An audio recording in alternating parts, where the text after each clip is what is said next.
much. They're not all success stories, but this is No, who I am. That's kind of If you don't like it, fuck off. Yeah, in case you all were wondering where the name came from, that's kind of where it is. It's a long story, but it's pretty dope. a pretty cool story, yeah. And it's kind of something that will it grew on me, and it's been ever since here. So it's pretty. Right on. I grew to love it, and. So then, at this point, it's integrated in the band. Right. It's who the band is. You're playing Fallen Electric shows. You have Travis on. Yeah. How long at this point have you been with Travis? So, at this point of the story, at least. So Travis would be about was it about 2 years now? About maybe 2.5 years. Since, are you talking about from when I created the name? Right. And then you bring. It was already a name, so we already had the Fallen Electric, and then Travis came on. Okay. Travis, we were the Fallen Electric when we had our first drummer. So Travis being the fourth member, it was still the Fallen Electric then. Right. And then Travis, by the way, has ended up because we ended up creating that logo and everything. He's the one that kind of tweaked it, right, and helped tweak it a little bit more to make it more, maybe a little bit more eye catching, I'd say, right, than it was. With the lightning bolt in the middle. And everything. Just kind of like that, and he kind of just retweaked it. Repositioned it. We kind of made it a little fatter, made it a little bit more, made it a little bit more appealing, I guess. Right, you'd say. Yeah. So he's kind of I give him credit for that because he kind of switched it up a little bit, made it where I loved it completely, and that's kind of how it stayed. Right on. So, right on. And I met Travis because in my previous band I was with a band called the Hotline. At that band we were just playing like some originals and some covers, shit like that, and I got to know Travis because he was playing with another band, and we played a couple of the same shows where he was drumming for them, and he started this thing called the League of Extraordinary Musicians, where a bunch of musicians from the local area would come about and just meet and talk about music and how it could impact their projects, their bands at that time, so that they can, I don't know, maybe find a good merchant for their T-shirts or somebody to create their websites, right, or shit like that. So we all kind of like networked with each other, and that's where I got to know him, brought you along. That's how I kind of met you. And at a certain point, we were playing Josh's brother's brother's engagement party or wedding shower. It was his wedding shower. Yeah, it was the wedding shower, and I booked these two guys as bands. And Jimmy's opened for the Hotline. Yes. And you were a three-piece. Yeah, we were a three-piece at that point. Yep. And if I recall completely the story... happy. Yeah, completely happy. Yep. I was a little inebriated. Right. I had a little I was a little thirsty that night. And I just so happened to be outside. And I remember talking to Travis and Jimmy. I pulled them aside, and I tell them, you guys got to take Jose away from that other band. Like, I'm serious. He's just too talented for them. I love the voice. Without really realizing that sounds about right. Tom, their other bassist, was of the Hotline, was walking behind Jimmy as I had said these words. I don't regret them. But I mean, that's how I remember it starting. And then I know it kind of progressed to where it is now. But so I'd like to think I kind of helped start that. I'll have to agree with that. And then what happened? So Josh approaches Travis to have me kind of like, I don't know, audition for the part or whatever. Much. So I just remember. I remember at that time I was not happy with our current drummer at the Hotline, and there wasn't that passion that was just showing through with all the members of the band. There was no connection really. Like, you guys all had your own thoughts, and you guys couldn't really even decide. Yeah, like two of you guys wanted it to be an actual rock band, and then the other two wanted it to be like a 3-chord pop punk band. It was weird. Like new wave, yeah. We couldn't decide on anything Yeah. when it came down to it, so it wasn't flourishing into anything, and I was identifying that, and I was kind of venting that to my friends. So, so at that point, when Travis tells you, hey, I just heard this from Josh, what were you thinking? Wow, honestly, I didn't know at the time, and and this was all kind of just a surprise, kind of on me. You're welcome. Being that we played and everything, so we start drinking a little bit. So I'm kind of a little bit intoxicated myself, So Travis comes up to me, he's just like, "What do you think about recruiting Jose for the band?" The band, yeah.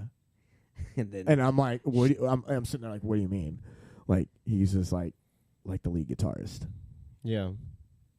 And I'm sitting here just kind of like, oh, our sound is like locked in. I don't want to. I don't know. Yeah, you don't want to change it up. I just don't know how to take that. Yeah. Like, I'm just like, we would have to because I'm so weird on the whole. You don't like change. I don't like change. I don't like change. I just don't. And I'm just like, it's perfect. Like, what's up? It's like, little did I leave know. well enough alone. Oh yeah, and he's just like, well, we can just try them out. And if we don't like it, we can always just stop. I said, you got it. He kind of, that's what kind of convinced me, I guess, on that.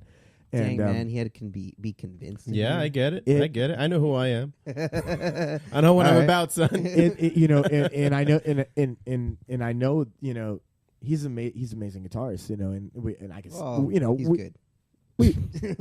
I do okay. We all, and keep in mind at the time I didn't know anything was going down with the hotline. I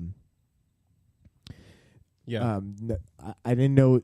I didn't know you guys had any problems at all. It didn't look like it on my end, and I'm just being approached by some drunk dude that happens to live and be friends with this guy. Oh man, and I think that was was that the first night I met you? Yes, at the time. Yes. That was the night we met. Yes, we met. We did not meet prior to this. We also met his aunt. And let's not go into that. And we were connected at the hip. Well, change the subject. Yeah, please. That was so funny. Anyway, any whore. Continue. So Travis came up to me and he pretty much told me, he's just like, yeah, I what do you think about him being the guitarist or whatever? I was like, well, he finally convinced me of let's try him out. And you didn't really give him a good, an easy entrance exam, if I recall. I don't think I did. It was like a 40 song. Like he had. It's like, this is what we play. Learn as much as possible and come in with it. And I'm like, okay. Now did Travis talk to you? He talked to me. I don't remember saying anything. No. He invited me to one of the practices that you guys were having on a Saturday. Yeah. He's like, how about I give you this list of songs, you learn as much as you can, and just show up like 2 Saturdays from now. So I go home and I'm like, I already know a lot of these songs because they're songs that I used to play with my old band, The Bar Show. And I didn't know any of this. So I'm like, all right, well, let me just try learning their originals. And I got some of those down, or at least what I thought were the chords were. Right. There was minimal correction, I think, that first day.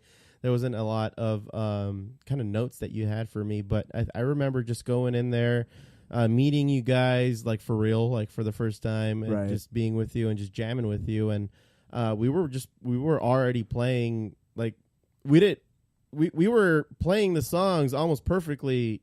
First try, like day. There was like hole in one after hole in one after hole in one after hole in one. And I just remember looking at everybody like, that's in the bag. Yeah, like that song's in the bag. I'm just checking off as we go, and I'm just like, right. This is not an everyday thing. This is crazy. This is like, and just the way the sound was, the way he didn't overdo it. He just played it perfectly, like it was just there enough. Oh, I mean, he was like practicing every night. I guess that was my fear. Was my fear was like behind the scenes. Like I took that that list of songs that I was given, and I just locked myself in the garage almost every day. And I'm just like trying to make it work. Wow. Well, I didn't want to make an ass out of myself. That's what it came down. Hey, that's what it came down to. It was amazing, and I just remember like looking at everybody like that's like sweet. We found like this is crazy. We found a new sound. And talk about like what parts were missing. Yeah, I was like, it sounds like the record. Yeah, right on. So you guys have a new album out right now, right? Yes. What's it called again? Never Seen the World. Never Seen the World. Oh, nice, Yeah. nice. What inspired you for that title? Never Seen the World, and I believe there's a title track. Yes. If I'm not mistaken. As a matter of fact, I understand that you are going to play a couple of acoustic songs. Today. I could do that. Right on. I could definitely do that. But yeah, Never Seen the World. Never Seen the World. What's that all about? So that kind of just the way how the album is kind of laid out. I remember the way it's structured out and everything. I remember I think our producer Matt had something to do with that title in a way. He the way the album was structured out in the way, because he was the one that was recording us at the time, and we were getting ideas of what the album layout would be like and what it should be like. And we had the song Never Seen the World that was kind of obviously talking about like what we really want to do with this band, and how we could see the world through music, and through our music and what we write. And it kind of I guess kind of stemmed from that. It was supposed to, I had the original title. It was going to be something for the homeless. Was the original title of it, and I had that forever. I've always wanted to use that. I kind of written that down, and I was like, that's kind of a cool name for something for the homeless. Something for the homeless. Yeah, something for you guys. Yeah, it kind of stuck with me for a little bit, but I remember I can't remember exactly how it came about, but I remember Matt having something to do with him saying like, "What about just Never Seen the World?" Right on. And it kind of came about with that, and I was like, that's it. That's it, complete. We have the song already. Yeah. And it was something that was kind of like in front of me, but it just wasn't, because we were trying to think of like, what are we going to name it? We can name it anything, at the time. Never thought it was going to be a self-title, like off of a song that we already have on there. I'm thinking everything under the sun but that, And it just kind of clicked because this the way the layout is and the way some of the songs are talking about and everything, it just kind of works with it. And it kind of being a freshman album as it is, it's kind of what we want to do to really put this thing on the road and try to really capture an audience that's something that we haven't seen before. Yeah. So that's kind of the goal, is to get especially if we do across the states and stuff. I want to get those new faces, and that's kind of the real capture of that whole title. All right, guys. Well, I understand that Jimmy's going to play a song for us, or a couple of songs for us. So this is this episode's music highlight.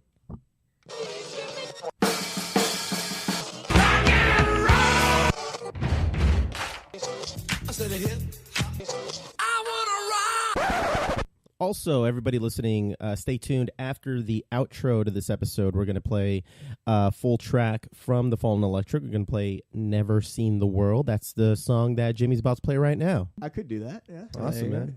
All right, well, here we go. All right. Never Seen the World.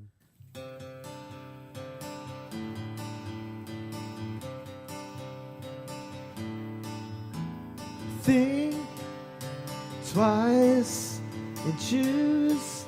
It's no ordinary life for you or for me. Please try, know that I have never seen the world, or I've never seen the world.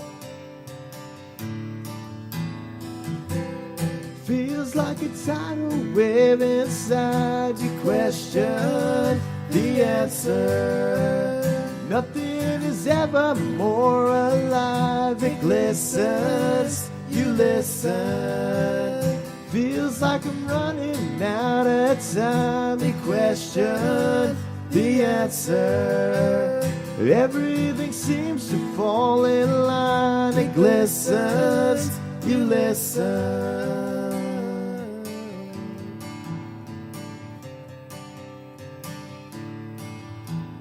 make time realize you'll never see inside. You'll never see